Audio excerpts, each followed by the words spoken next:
Okay, so I wanted to thank everyone for coming. So this is the one on the carbon footprint. Oh, let me move my microphone a little. This is the one on the carbon footprint reduction. And what we are primarily talking about is at the congregational level. For sure, there is something parallel for your own personal carbon footprint, within your own home and your own dynamics. But we're looking at the congregational kind of this community scenario today. Those that were here last week, you would have heard some of the snippets of some congregations who focused on energy reduction and campgrounds as well. Keep that in mind. If you're part of a campground, keep in mind, again, those interviews will also be up on the web. We've just fallen a little behind because, that's the nature of volunteer things sometimes. So let's dig in.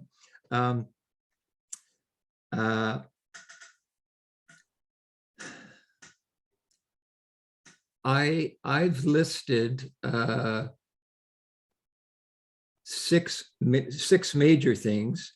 Among other things, I'm glad to see at least one person who's an expert in this field. Mark, good to see you. I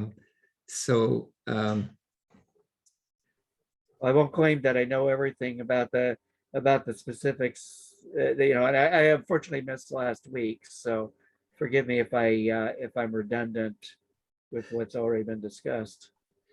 Well, I say. Good adult learning is you got to sort of hear it about 3 or 4 times before things really sink in. So don't be concerned about that, at least with a thick skull like mine. So yes, let's again, we're not going to solve, we're not going to solve everybody's problems, but as I had mentioned, we are trying to shift. We will continue to need information. And last year we did highlight some actions, but we are trying to shift more into the action side than the informational side. And so that's what this session is about. This is not going to be adequate to go do something tomorrow, but it's a matter of planting the seeds that sort of resonate with you as you think about your congregation, or it could be your Rotary group or whatever. It doesn't have to be the church. Okay, the first step. I mean, I've got a PowerPoint. But I'm not sure it's worth. Let me. Well, it might help focus our minds to see it while we're talking. Yeah, let me put it up. It's just a single slide. I kept it simple, simply so that you can see all of the ones, and you can, if you feel I'm missing some overall one, let's add it in. I'm no guru. The first step, ideally, but again, start wherever you just say, hey, I want to learn more, or I want to try this. Well, just dig in. You don't have to be, there's a perfectionist side of me that always likes to do things properly, and of course, better off to do some research, absolutely. Carbon calculators and audits are, especially when it comes to buildings and things like that, are a fairly essential tool. You really do want to get a professional in there if you're going to do more than basic things. Now, as I say, nothing wrong with just starting off with the most basic thing, which is sort of like the number 2 there that I've got, is changing your lighting to LEDs. Now, is that going to make the world a better place? Well, slightly. There will be less carbon molecules, so that's what it's all about.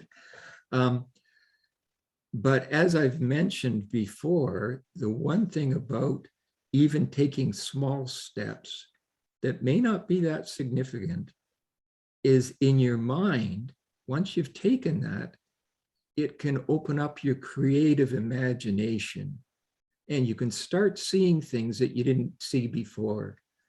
I don't know about you people, but when I buy a car, whatever color of car, all of a sudden, it's like the whole world has got the same color of car that I have.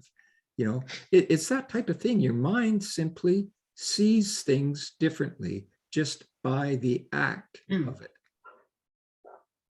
So ideally, getting a professional carbon auditor in to give you the grand picture is, if you're going to start in a serious manner, that's where you'd start. But you don't have to. Just say, hey, why don't we just change some of our LED lights?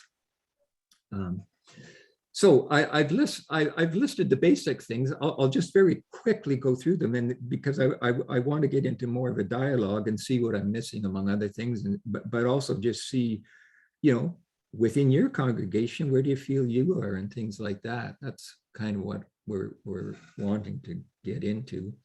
Unfortunately, they never said how much time we got, but we'll keep going till we get kicked out. So LEDs, you know, that's got to be one of the simplest things to start with. By and large, in all cases, you know, you don't switch over until whatever you've got is old and kind of on the verge of needing replacement, because there is a carbon cost to creating, for instance, to the LED in the first place. So there is a bit of a trade-off, but again, I wouldn't worry too much about it. If you feel like doing it, do it. In the long term, it's all going to move us in the right direction. Insulation, always a critical aspect of any building, especially, you know, churches tend to be older buildings and a lot draftier and creakier and whatnot. One of the things I loved hearing last week was someone put panels on their roof. You know, they were like 5-inch thick panels or something, like on the inside of their roofing. Because, you know, for instance, in the chapel, you probably don't have really good insulation up there. My guess is there is no attic. It just, you know, it's just beams that go straight to the roof itself.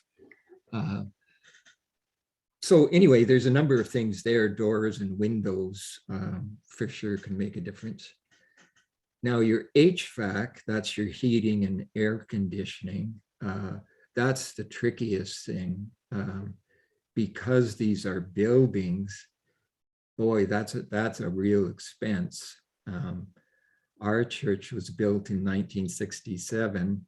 So, you know, that makes it almost 55 some years old.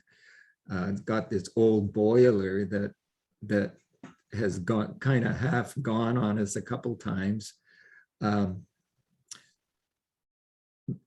So for sure, it would be a good idea to replace, but again, my gosh, the expense of that.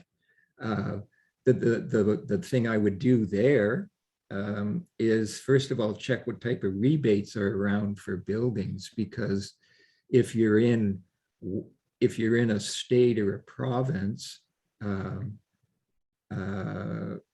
you know, they are doing rebates. And Mark, I'd be curious if there are some things you would want. Well, maybe what I'll do is I'll just quickly go through the set and then let you sort of comment on all of this. A couple of the congregations that were interviewed talked about solar panels. None of them had done it yet, but there were a variety of things that were mentioned. One is, well, you can put them on your place. One of the other ones was there had been a community one that had been established, and you could sort of buy into it or lease into it or something like that. So you know, as this has become a more serious issue, there are becoming more opportunities to explore possibilities. And then the final one I wanted to mention is this, well, I didn't word it very well, a bit of a rush, as you can probably tell. This, by the supplier, I mean the energy. Where is your energy? How is your energy generated? Our energy, I'm sorry, I'm living in British Columbia, Canada. You know, it's primarily all hydropower now. So it's clean energy. So that's going to make a big difference compared to if your energy is coming from, you know, a coal powered station. You know, in any, you know, all you want to do is reduce your energy, reduce your electricity so that you're using less coal, because that in essence is what you're doing. So you really want to focus on your insulation and stuff like that. But you need to be, you know, ultimately, again, you know, it's a complex issue. You do need to be aware in these bigger pictures, but again, start with anything. It is always my recommendation. You can adjust as you go along. So what I'd like to hear from people is, has anyone, you saw our picture, so I won't go into that. We had that pollinator garden. We just put it in, so we'll see how that goes. We consider, or at least I consider that probably if you're going to do a garden-y type thing, the most critical one, because that's keeping the, you know, that's keeping that whole web of life chain intact, and the pollinators are being devastated by a number of things, primarily pesticides, but a variety of factors are, you know, bumblebees are down to, you're lucky if you see a bumblebee now, because 90% is the last figure I saw, 90% they've been reduced. So anyway, those are the general classifications. Now, I didn't go into some of them that were mentioned a week ago, and that is the more indirect. These are quite direct in terms of carbon footprint. There are the more indirect ones where you're just trying to reduce your waste so that you go for the real communion cups rather than paper ones. You use real plates rather than, you know, paper ones and things like that. For sure, that's another avenue, but and very valid. And again, if that's where you think your congregation is, go for it.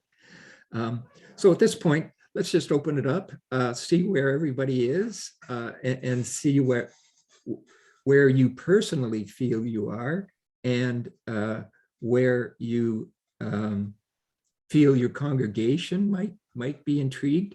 Again, we started off by saying, hey, you don't have to do this formally. If you've got an interest, go for it. Get a friend and just start with it. Don't feel you have to get the whole congregation on board or anything like that. Just start doing some stuff.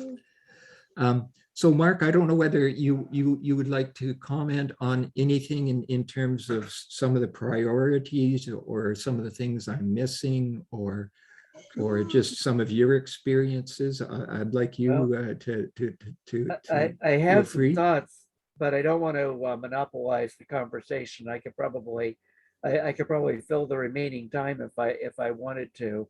But I don't want to keep other people from commenting. So if anyone else wants to add something on their mind, I want to give them a chance, because I'll warn you, I'm very good at talking. You can fill in the blanks. Okay, Okay. that's fair enough.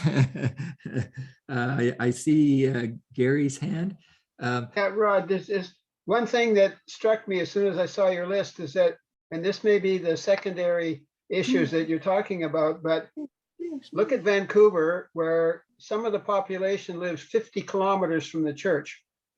And every day you've got 30, 40, whatever people driving, up to 50 kilometers to get there. And how do it's been great with the Zoom church that we've been having lately, because you can stay home. But once all those cars are back on the road, how do we deal with that issue of just getting there, to be there?